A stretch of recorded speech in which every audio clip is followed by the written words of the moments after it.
On September 26, 2021, the Ryder Cup's balance of power had supposedly shifted. The Americans had just run up the score in front of delirious home fans at Whistling Straits, dropping 19 points on an aging European team in dire need of a reboot. 8 of the 12 U.S. team members were under the age of 30, their average world, ranking 8.9. Justin Thomas and Jordan Spieth were among those who represented not just the present power, but also the future leaders, young, influential voices whose bonds to each other, their team, and their country ran deep. Most who watched that week came away with the same conclusion. The Americans appeared poised for a decade-plus run of domination. After all, they were younger, hungrier, and stronger, while nearly half of the European team was past their prime and few options were in the pipeline. So humbling was the defeat that the team's best player, Rory McIlroy, broke down afterward in a TV interview. He'd let down his captain, his teammates, himself. Through tears, he explained that there's nothing more special than playing on these teams. That's plainly obvious in victory, of course, with the inside jokes and the backslapping and the champagne spraying. But perhaps it's even more apparent when they lose. So 4 years later, what happened? How did that nadir signal not a U.S. movement, but rather a momentary blip?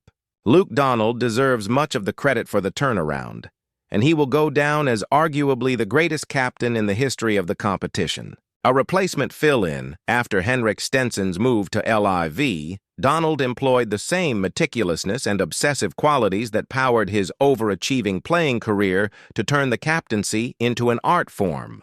Clear communication, motivational tributes, an analytical backbone, clever techniques to prepare for the uncomfortable atmosphere, VR headsets.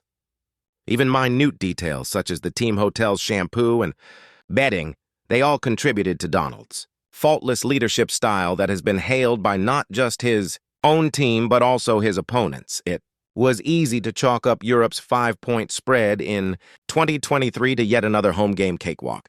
That anyone with that top-end talent and so many built-in advantages could have led the team to victory. But amid the euphoria afterward, McIlroy wasn't having it. He pounded his fist on the table and guaranteed that this team was special and this team was different. And this team would win again outside New York City in 2 years' time.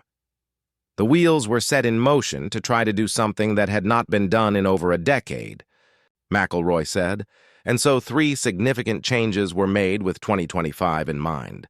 Donald was quickly reinstalled as captain, giving him what amounted to a 4-year term to maintain continuity, tweak his game plan, and build on the many successes of Rome.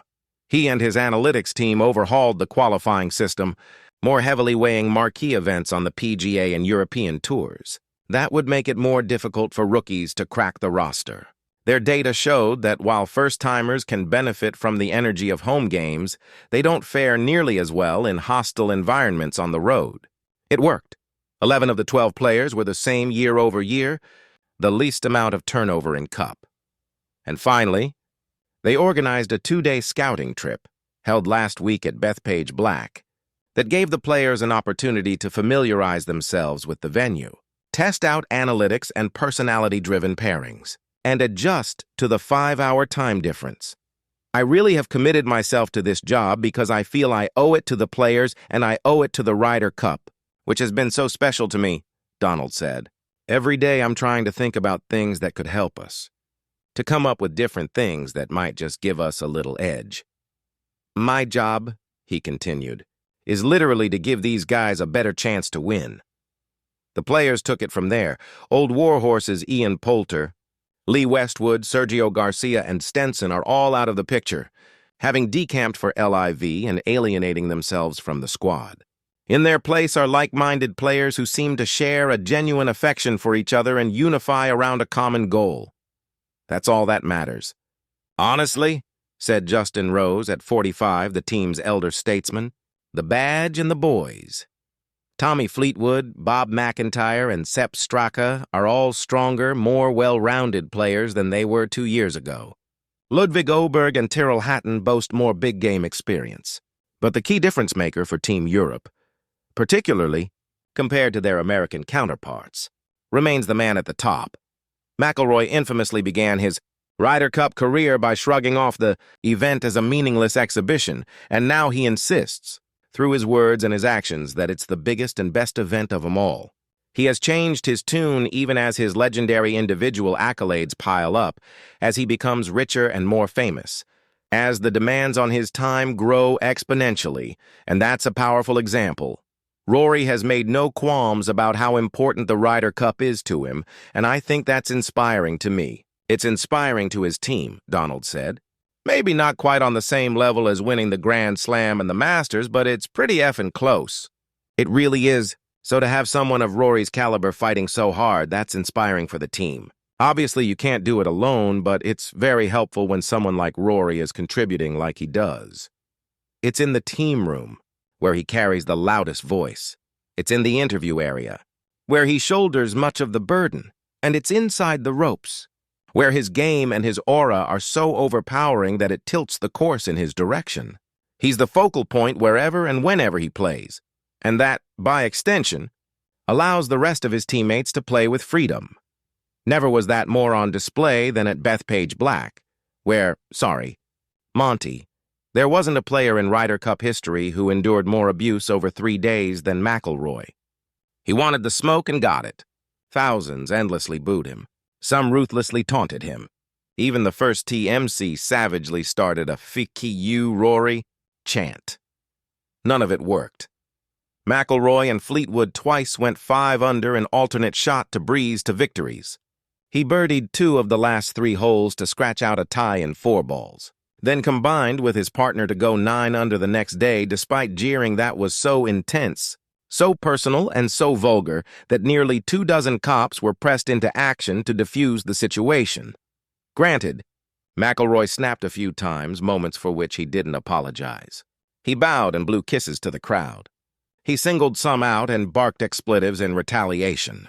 He complained to the match referee that he wouldn't play another shot until the fans quieted. Another time, he told a fan to shut the FK up, and then proceeded to stuff his wedge to 3 feet. In the weeks leading up to the Ryder Cup, he'd viewed such ugliness as inevitable, owing to the increasingly political nature of sports, the area renowned for aggressive fandom and humans being capable of withstanding only so much abuse across 36 hours of game action. So when he delivered amid the cacophony of cursing, McIlroy said, "Yes, indeed, it was very king satisfying." His teammates fed off that antagonistic energy. Rose delighted in pouring in daggers. Jon Rahm was relentless for 2 days. Shane Lowry went ballistic when his final hole birdie secured the cup.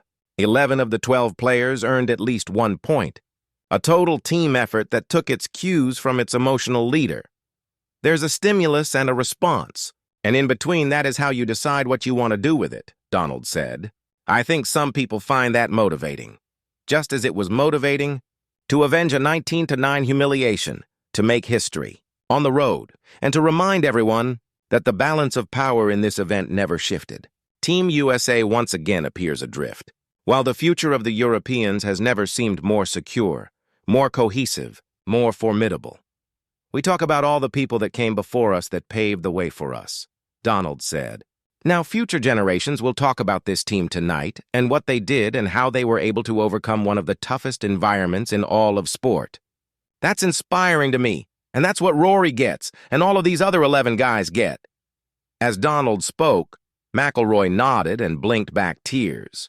The magnitude of the moment was hitting him again. These were the best weeks of their golfing lives, and they damn sure knew it.